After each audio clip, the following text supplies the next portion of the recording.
aproveitando esse momento, confissão, e hoje eu tô num dia tranquilo aqui em casa, sem criança e com silêncio. Vou falar mais um pouquinho, dessa vez eu vou contar como que foi a minha experiência com a constelação familiar.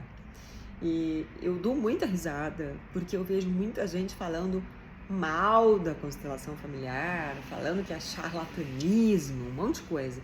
E pessoas que nunca fizeram uma sessão de constelação familiar com um profissional capacitado. E comigo foi o seguinte, há vários anos, eu acho que deve ter sido em 2019, se eu não me engano, alguém me indicou uma psicóloga maravilhosa aqui do Rio de Janeiro, a Cláudia. Até se alguém quiser o contato, me peça que eu passo. E eu marquei uma sessão com a Cláudia, e a Cláudia faz ainda, trabalha com isso de constelação familiar.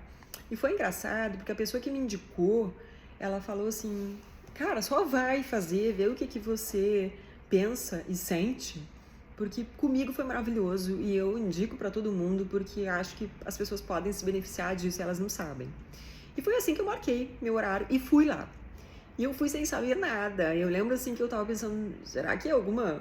Sabe aquela coisa da pessoa bem ignorante, assim, alguma macumba, alguma magia, sei lá. E eu cheguei lá totalmente desavisada e as melhores coisas na minha vida sempre acontecem quando eu tô surfando na ignorância, quando eu não fui fazer pesquisas, me aprofundar no tema, e chegam como surpresas muito boas pra mim. E lá, fazia pouco tempo que a minha mãe tinha morrido. E eu não lembro exatamente qual foi o tema da minha constelação. Mas ali eu aprendi de uma forma muito lúdica, muito afetiva, muito didática. Algo que até então eu jamais tinha realizado.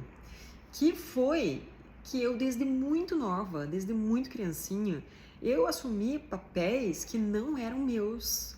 Então eu fui a criança que agia como se fosse mãe da própria mãe, como se fosse confidente da própria mãe, confidente da avó, mãe do irmão. E em função disso, eu me tornei uma pessoa absurdamente hipervigilante. Eu sou assim, eu acho que eu nunca vou deixar de ser assim.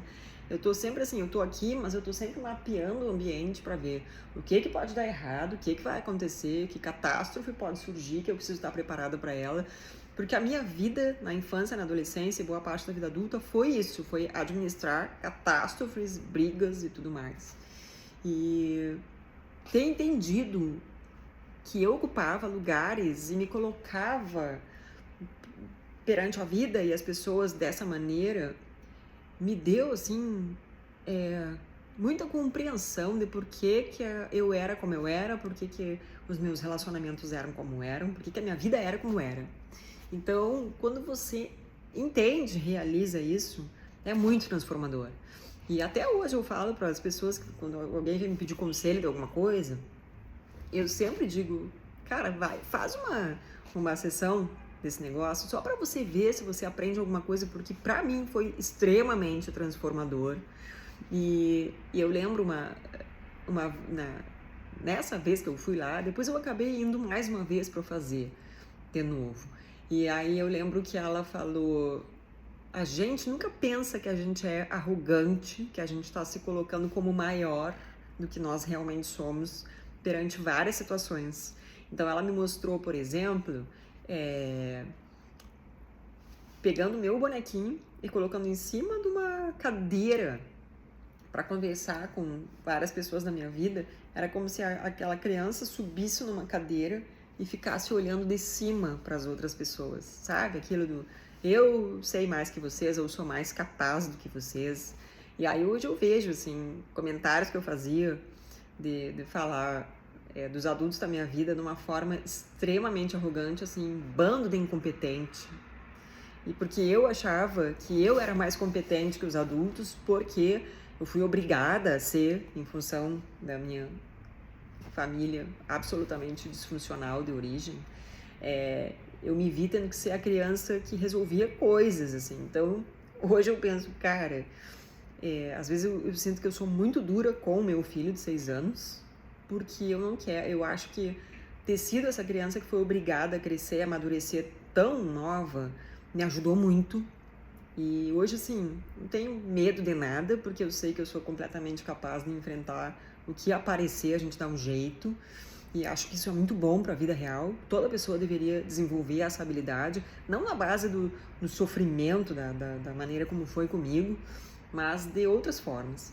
E a constelação familiar foi uma das melhores coisas que aconteceu na minha trajetória de autoconhecimento, e eu venho tentado cada vez mais abordar, abraçar os meus fantasmas e dançar com eles e ouvir o que eles têm para me dizer, porque durante muito tempo, isso eu aprendi também lá, um dos mecanismos de sobrevivência que eu precisei desenvolver foi de ser invisível. E a gente traz isso para a vida adulta, um monte de maluquices da nossa infância, especialmente quando a gente vem de famílias disfuncionais, a gente traz para a vida adulta. E se você não fica muito consciente disso, de repente você está com 85 anos, a sua vida toda cometendo exatamente os mesmos erros, sabe? Por se colocar em papéis que não são seus. E é muito legal. Então, assim, se você nunca fez, eu só estou relatando aqui como foi incrível para mim, como me ajudou a entender todos os relacionamentos familiares que eu tive, sobre outra perspectiva, de outra forma, saindo desse lugar de criança ferida, de adulto que na verdade age como se fosse uma criança arrogante, eu sei mais que você é um incompetente, você não deu conta do recado. E acho que a coisa mais bonita que eu aprendi na constelação familiar foi que as pessoas fazem o melhor que elas podem com as ferramentas que elas têm nas situações que se apresentam.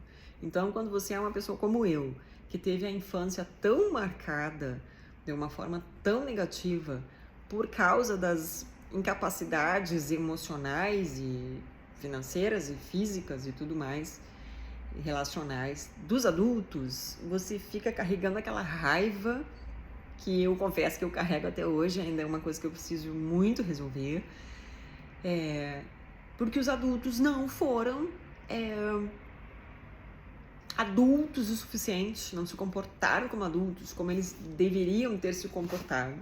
E aí você se torna mãe, você se torna como eu, madrasta, você casa com alguém, você está em 1000 outras situações na vida e você vê que apesar dos pesares, apesar das suas melhores intenções, você erra feio, faz merda, mas era o melhor que você podia fazer naquele momento, porque hoje, 2024, gravando esse vídeo aqui, falando com vocês, quando eu olho para a pessoa que eu sou hoje e olho para a pessoa que eu era em 2019, eu olho para aquela pessoa e penso: despreparada, incompetente, infantil, um monte de coisas.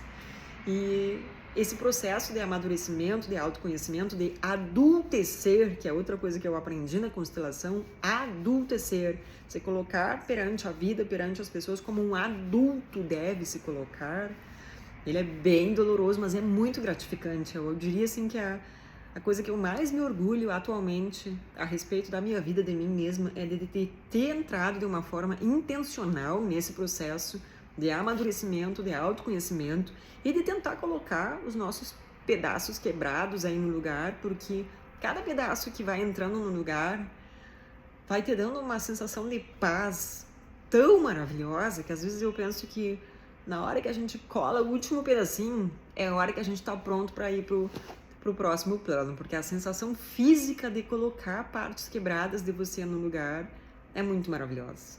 Então fica a dica, se alguém quiser o contato da psicóloga com quem eu fiz, com quem eu descobri, que me ensinou muito a respeito desse tema, e adoro também livros sobre esse tema. Tem um maravilhoso que chama Não Começou com Você. Eles já traduziram para o português. Eu comprei uma vez nos Estados Unidos em inglês, que eu gosto mais de ler em inglês, mas já tem em português esse livro também. Eu vou até deixar o link na descrição desse vídeo aí para vocês.